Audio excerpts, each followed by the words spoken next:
এই মুহূর্তে যে ছবি আপনারা দেখতে পাচ্ছেন সেটা দিল্লির যন্তর মন্তরে যে লাঠিচার্জ হয়েছিল তার প্রতিবাদে রাহুল গান্ধী এবং প্রিয়াঙ্কা গান্ধীর তারা প্রধানমন্ত্রীর বাসভবন 7 নম্বর লোক কল্যাণ মার্গের সামনে বসেছিলেন। সেই বিক্ষোভকে এবার সরিয়ে দিচ্ছে দিল্লি পুলিশ। দেখছেন ছবি। प्रधानमंत्री आवास के बाहर जो प्रदर्शन चल रहा था उस प्रदर्शन को जो है वो अब यहाँ पर खत्म कराया जा रहा है। देखिए हालांकि राहुल गांधी जो है वो अभी भी जो है वो धरना प्रदर्शन के बीच में जो पीएम आवास है उसके गेट के सामने जो है वो मौजूद हैं और उनको भी पुलिस की ओर से जो है वो हटाने की कोशिश। अपने दर्शकों को दे दे हम देखिए अखिलेश यादव भी धरने वाली जगह पर पहुंचे हैं। हालांकि वहां से अब कांग्रेस के नेताओं को वहां से निकाला जा रहा है, हटाया जा रहा है, बसों में भरकर वहां से दूसरी जगह पर शिफ्ट किया जा रहा है। हिरासत में लिया गया है कांग्रेस युवा के कई जो नेता है उन्हें। সরাসরি আপনারা এই ছবি দেখতে পাচ্ছেন যেভাবে নিট প্রশ্নপত্র ফাঁস এবং তার প্রতিবাদে যন্তর মন্তরে যে বিক্ষোভ দেখানো হয়েছিল সেখানে যে পুলিশের লাঠিচার্জ তার প্রতিবাদে রাহুল গান্ধী প্রিয়াঙ্কা গান্ধীর নেতৃত্বে কংগ্রেসের তরফে প্রধানমন্ত্রীর যে বাসভবন তার সামনে অবস্থান বিক্ষোভ চলছিল সেই বিক্ষোভকে এখন দিল্লি পুলিশ সরিয়ে দিচ্ছে আর তাকে কেন্দ্র করে এই মুহূর্তে সরাসরি দেখতে পাচ্ছেন উত্তেজনার ছবি। राजीव शुक्ला कांग्रेस सांसद मेरे साथ है सर। तमाम जो प्रदर्शनकारी है सबको हटाया जा रहा है। जबरदस्ती उनको बलपूर्वक हटाया जा रहा है। यहाँ सुप्रिया सिले भी हैं, अखिलेश यादव भी हैं, दूसरी पार्टियों के भी तमाम लोग हैं, सबको उठाकर बसों में भरा जा रहा है। जब पुलिस बल का पूरा सिंह कह रहे हैं कि सरकार चर्चा को तैयार है। चर्चा सबसे पहले तो इस्तीफे की मांग पूरी करो ना, वो क्या पूरी हो रही है? राजीव शुक्ला को आपने सुना कह रहे हैं कि सबसे पहले इस्तीफे की मांग को पूरी करो उसके बाद में चर्चा होगी। तो तमाम जो कांग्रेस के सांसद और कार्यकर्ता यहाँ जो बैठे हुए हैं उनको लगातार अब पुलिस के द्वारा हटाया जा रहा है। क्योंकि जिस तरह से जितेंद्र सिंह का जवाब आया पहले जो केंद्रीय मंत्री जितेंद्र सिंह है वो यहाँ पहुंचे राहुल गांधी से बात। हमारी मांग इतनी है कि छात्रों की मांग पूरी हो, छात्रों की मांग पूरी हो। नहीं तो राहुल गांधी तो कह रहे हैं कि जब तक इस्तीफा नहीं तब तक हटेंगे नहीं, छात्रों की मांग पूरी हो। राहुल गांधी की मांग पूरी हो कहते हुए अखिलेश यादव यहाँ पर पहुंचे हैं इस वक्त और अखिलेश यादव ने भी कह दिया है राहुल गांधी की मांग का समर्थन किया। अखिलेश यादव ने भी कहा है कि राहुल गांधी की जो मांग है वो पूरी होनी चाहिए। तो राहुल गांधी के समर्थन में पहुंच गए हैं अखिलेश यादव। अंकित मेरे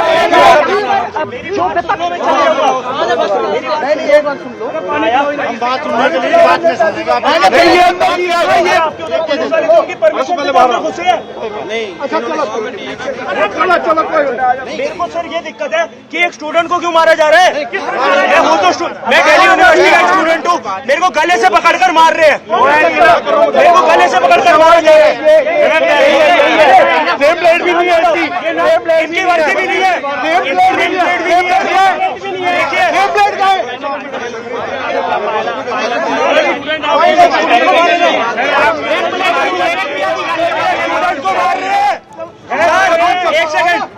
एक सेकंड स्टूडेंट पे हाथ उठा रहे हैं, स्टूडेंट का गला पकड़ रहे हैं। बच्चे भी स्टूडेंट है, आप भी दिखना चाहते हैं और उनके संदेश के साथ कहीं ना कहीं सरकार को घेरना चाहते हैं। यही कारण जो है सबसे पहले जो प्रदर्शन जहां राहुल गांधी और प्रियंका गांधी के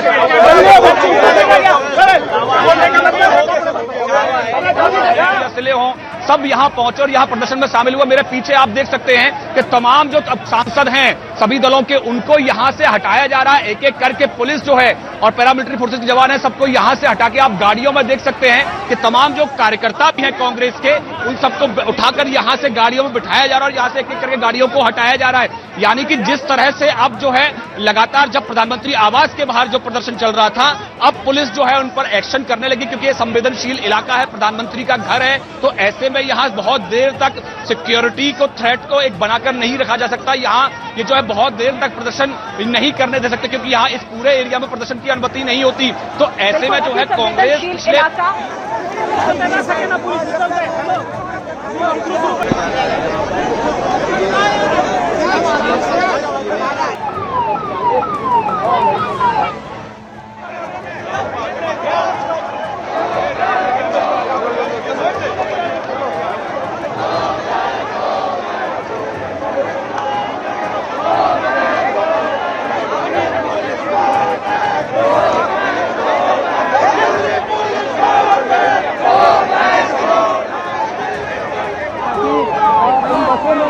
जो भरा गया है उनको यहाँ ले जाया जाए, लेकिन ये अपनी आज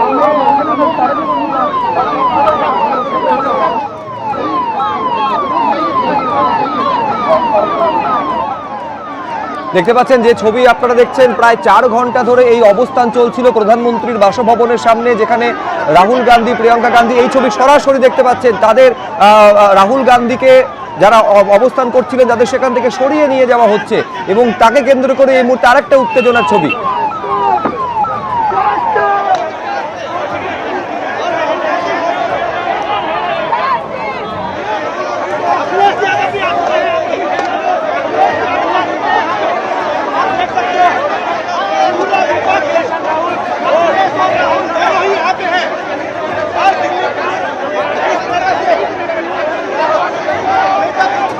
ये सांसद है रंजीत रंजन, इनको लेकर के गए और एक एक करके यहाँ पर अब एक्शन शुरू हुआ है और घसीट के जो है हटाया जा रहा है। जो तमाम जो कार्यकर्ता थे, नेता थे, उनको अब हटाया जा रहा है। एक्शन यहाँ पर यानी कि प्रधानमंत्री आवास से जो तमाम अखिलेश यादव दिखाई दे रहे हैं, जिन्हें यहाँ पुलिसकर्मी शायद সরাসরি আপনারা এই ছবি দেখতে পাচ্ছেন, অখিলেশ যাদবকে আপনারা দেখতে পাচ্ছেন, রাহুল গান্ধী, প্রিয়াঙ্কা গান্ধী, মল্লিকার্জুন খার্গে তারা উপস্থিত ছিলেন এবং তারা প্রতিবাদ করছিলেন মূলত গতকাল যেভাবে যন্তর মন্তরে লাঠিচার্জ হয়েছে নিটের প্রশ্নপত্র ফাঁসের প্রতিবাদে যে বিক্ষোভ, যে সংসদ চলো অভিযান, সেই অভিযান কর্মসূচিতে লাঠিচার্জ, তার প্রতিবাদে রাহুল গান্ধী, প্রিয়াঙ্কা গান্ধীরা প্রধানমন্ত্রীর যে বাসভবন 7 নম্বর লোক কল্যাণ মার্গ তার সামনে অবস্থান করছিলেন। এইবারে দিল্লি পুলিশ তাদের সেখান থেকে সরিয়ে দিচ্ছে আর পুলিশের এই পদক্ষেপকে ঘিরে এই মুহূর্তে আরেকবার উত্তেজনার পরিস্থিতি। সরাসরি আপনারা অখিলেশ যাদবকে দেখতে পাচ্ছেন।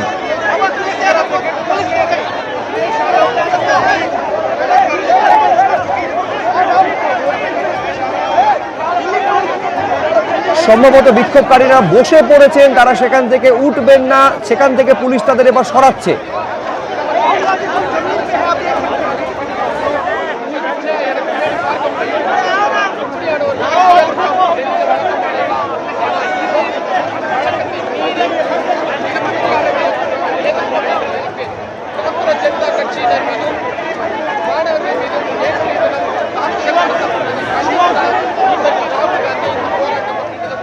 मौजूद है, एक एक कर इलाके को, इस पूरे एरिया को खाली करने की कोशिश की जा रही है।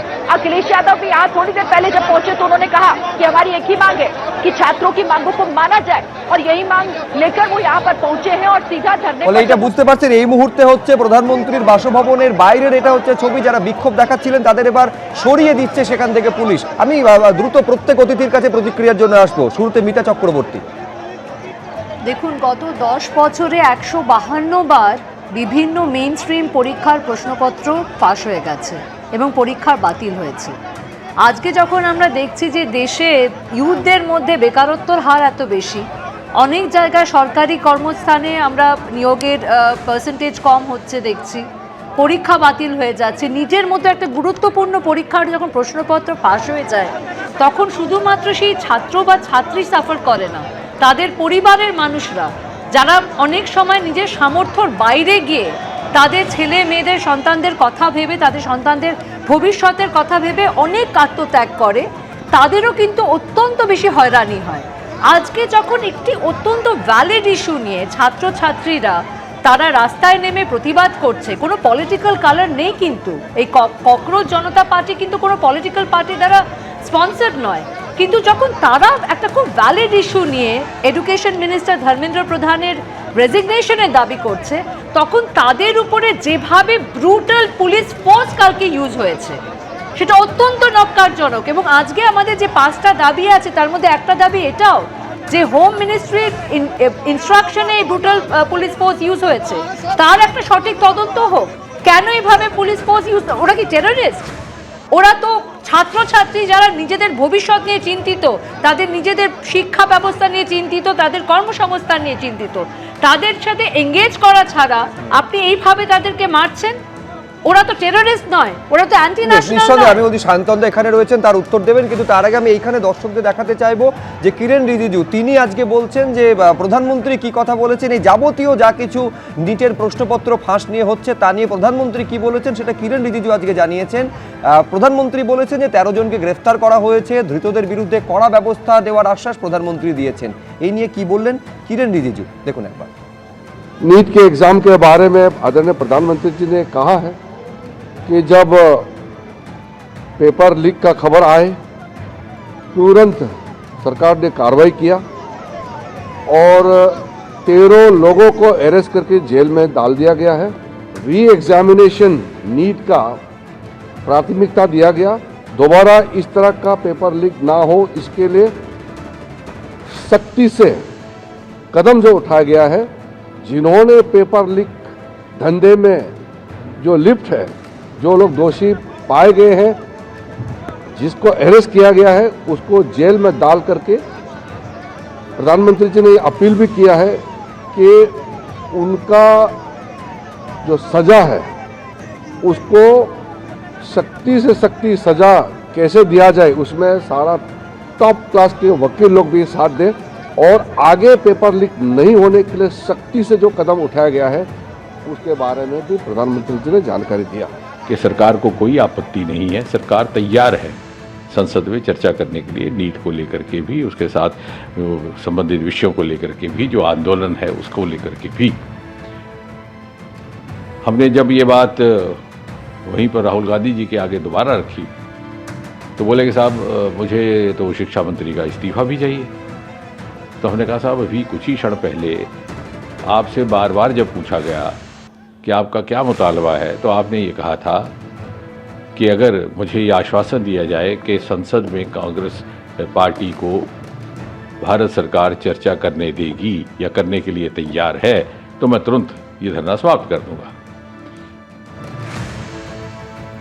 আপনারা সরাসরি শুনছিলেন যে জিতেন্দ্র সিং যিনি কথা বলেছেন আজকে রাহুল গান্ধীর সঙ্গে এবং দেখা করেছেন এবং তিনি বলছেন সরকার কিন্তু এই বিষয় নিয়ে সংসদে আলোচনায় জন্য প্রস্তুত রয়েছে। কিন্তু যে অভিযোগ মিতা চক্রবর্তী তুলছিলেন নিঃসন্দেহে তার উত্তরের জন্য শান্তনদার কাছে আসবো।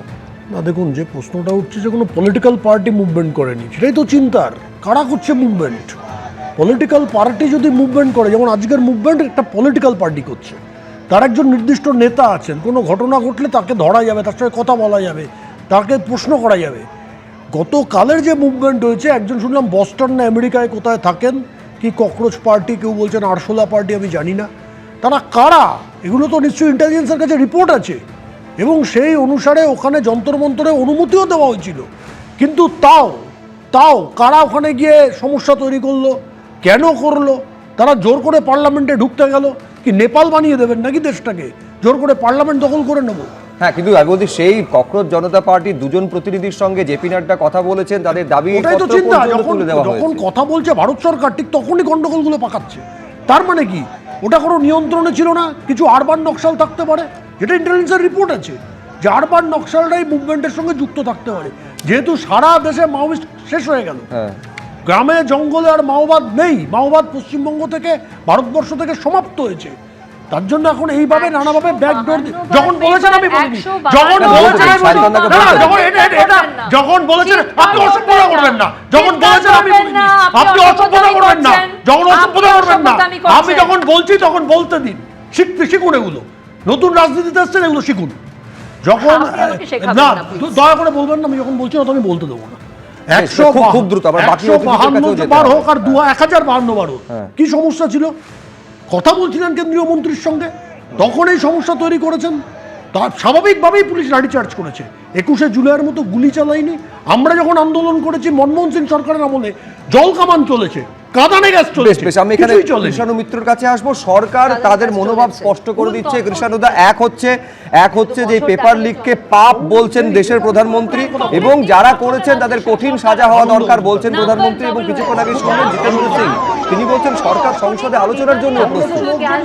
দেখো, একটু আগে যে প্রতিনিধি সরকারের বললেন এতগুলো কথা নাকি প্রধানমন্ত্রী এই চেয়েছে ওই চেয়েছে, প্রধানমন্ত্রী এই কোয়েশ্চেন পেপারের সুরক্ষার জন্য দেশের বিমান বাহিনীকে নামিয়েছেন। তার মানে উনার বিমান বাহিনী তো ম্যাক্সিমাম লেভেলে চলে গেল, এরপরে তো আর কিছু দেশে নেই। তার মানে উনার মেকানিজম, উনার সরকার, উনার প্রশাসন সম্পূর্ণভাবে ব্যর্থ। উনার স্বীকারোক্তি এটা যে উনাকে বিমান বাহিনীকে নামাতে হয়েছে, এরপরে দেশে আর কিছু থাকে না। সুতরাং দেশের ব্যবস্থা, প্রশাসন, সরকার, মোদী সরকার সম্পূর্ণভাবে ব্যর্থ, এটা তাদের স্বীকারোক্তি। দ্বিতীয় হচ্ছে ককরোচ পার্টি, আজ আমার নেত্রী বলেছেন প্রয়োজনে তিনিও যাবেন, তাদের পাশে দাঁড়াতে যাবেন। এবং আজকে স্বৈরতান্ত্রিক ব্যবস্থার সবথেকে বড় ভয় হলো যখন সাধারণ মানুষের ব্যাটনের প্রতি ভয়টা কেটে যায়, তখন রাজার সিংহাসন টলমল করে। আজকে এই বিজেপির নেতা কর্মীদের এই পশ্চিমবাংলার মাটিতে 2 মাস আগে বারবার দেখতাম আমাদের সরাবার জন্য নেপাল, বাংলাদেশ এবং এই শ্রীলঙ্কার উদাহরণ দিত। আজকে তারা বলছেন শ্রীলঙ্কা হয়ে যাবে। আর বাংলার মাটিতে আপনারা শ্রীলঙ্কা রাজগোপাল ধরচক্র বলেছেন, সেটাকে তৃণমূল তো নেই এখানে। রাজগোপাল বাবু, দেখুন, দিল্লিতে যে আন্দোলনটা ঘটছে সেটা এক ধরনের জেএনজি আন্দোলন। আমরা দেখেছি, যদিও এর যিনি পরিচালক ছিলেন তিনি অভিজিৎ দীপকে একসময় আপ পার্টির সঙ্গে যুক্ত ছিলেন, পরে বিদেশ ঘুরে এসে আন্দোলন করেছেন, একটা ব্যঙ্গাত্মক আন্দোলন। তেলাপোকা বা আরশোলাকে নিয়ে যেভাবে আমরা যেভাবে জেনেছি, যেভাবে ব্যঙ্গাত্মক করা হয়েছিল, যারা ইউটিউবে আসছে প্রতিবাদ করার চেষ্টা করছে, প্রতিবাদ তো থাকবেই, এটা তো ভারত সাংবিধানিক অধিকার, এটা নিয়ে কোনো দ্বিধা নেই এবং ন্যায়সঙ্গত ভাবে তারা করছে, এটা আমিও মানি। বহু মানুষ সেখানে এসে এটা মানতে হবে। তবে যেভাবে রাজনৈতিক দলগুলো ঢুকে পড়ছে, আমরা দেখলাম দিল্লির সমাজবাদী পার্টি, কংগ্রেস পার্টি এবং এমনকি কলকাতার মমতা বন্দ্যোপাধ্যায় বলছেন আমিও চলে যাব। এখন হচ্ছে যারা দিল্লিতে আন্দোলন করছেন তারা নিজেদের আন্দোলন নিয়ে থাকুক। এই সমস্ত যেটা ঘটেছে, আন্না হাজরের যে মুভমেন্টটা ছিল, যে এই মুহূর্তে রাজনৈতিক স্বার্থান্বেষী ঢুকলো, সব শেষ হয়ে যাবে। তাই যদি কখনো জনতা পার্টি যেভাবে লড়ছে সেভাবেই লড়ুক, তারা কোনো যেন রাজনৈতিক নেতাদের ঢুকতে না দেয়। ঢুকলেই কিন্তু বিপদ হয়ে যাবে। তারা কিন্তু নিজেদের স্বার্থে কাজ করবে এবং যে ধরনের প্রতিবাদ শুরু হয়েছে, আমি প্রতিবাদ ভালো একটা প্রতিবাদ, সেটা হচ্ছে যে ধরনের কথা তারা বলছে, যে প্রশ্ন যেভাবে বারবার লিক হচ্ছে, তার একটা কি মেকানিজম তৈরি হলো, বা বেকারত্ব দূরীকরণে সরকার কি ব্যবস্থা করছে, এগুলো তো মানুষের নিঃসন্দেহে সেদিকেও তো আমাদের নজর রাখতে হবে। এই মুহূর্তে যে ছবি সরাসরি দেখতে পাচ্ছেন, যে দিল্লিতে একেবারে প্রধানমন্ত্রীর বাসভবনের সামনে যে অবস্থান বিক্ষোভ করা হচ্ছিল, সেখান থেকে রাহুল গান্ধী, প্রিয়াঙ্কা গান্ধীদের সরিয়ে দিচ্ছে দিল্লি পুলিশ। अगर हम थोड़ा सा साइड से चल सके तस्वीर दिखाते हुए कि देखिए ये वो बस, और प्रियंका गांधी अभी भी बस के अंदर नहीं गई हैं, बस के बाहर ही आधी लटकी हुई। तो ये तस्वीर निश्चित तौर पर जब राहुल गांधी को हटाया गया था तो हमने देखा कि राहुल गांधी बस के अंदर थे, लेकिन प्रियंका गांधी बस के अंदर नहीं, वो बस के गेट पर। अभी एक बस रुकी है, मान थोड़ा सा आगे चलना पड़ेगा। बस रुकी है, क्या प्रियंका गांधी उतर गई है? जी नहीं, प्रियंका गांधी उतरी नहीं है, अभी भी बस के गेट पर ही मौजूद है। और निश्चित तौर पर सुरक्षा कर्मियों के लिए भी उनकी सिक्योरिटी भी है, उनकी सिक्योरिटी उनके पीछे पीछे चल रही है। तो जो तस्वीरें हैं इस वक्त, ये देखिए, हम लोग कोशिश करेंगे कि बस के आगे पहुंचे अगर जो है हमको मौका मिलता है तो लेकिन अब बस को तेज गति से निकालने की कोशिश। और इस वक्त प्रियंका गांधी मान अगर आप बस के अंदर दिखा सके तो देखिए, इस वक्त जो है जो तस्वीरें हैं वो बस है जिसमें प्रियंका गांधी बैठी हुई हैं। और इस वक्त देखिए, अब हम कोशिश करेंगे आपको तस्वीरें और ज्यादा नजदीक से दिखा पाए कि प्रियंका गांधी किस तरीके से इस वक्त ये ফলে বুঝতে পারছেন যে রাজধানীর রাজপথে এই মুহূর্তে তুলকালাম পরিস্থিতি। এখন পরিস্থিতি কোন দিকে মোড় নেবে সেজন্য আমাদের অবশ্যই অপেক্ষা করতে হবে। আপাতত আলোচনা এই পর্যন্ত, কিন্তু একটু পরে আপনাদের সামনে নিয়ে আসছি হঠাৎ কি এমন হলো যে 21শে জুলাইয়ের মঞ্চ থেকে নেমে গেলেন কল্যাণ বন্দ্যোপাধ্যায়। বিস্তারিত জানতে চোখ রাখুন ঠিক সন্ধ্যে 7টায়।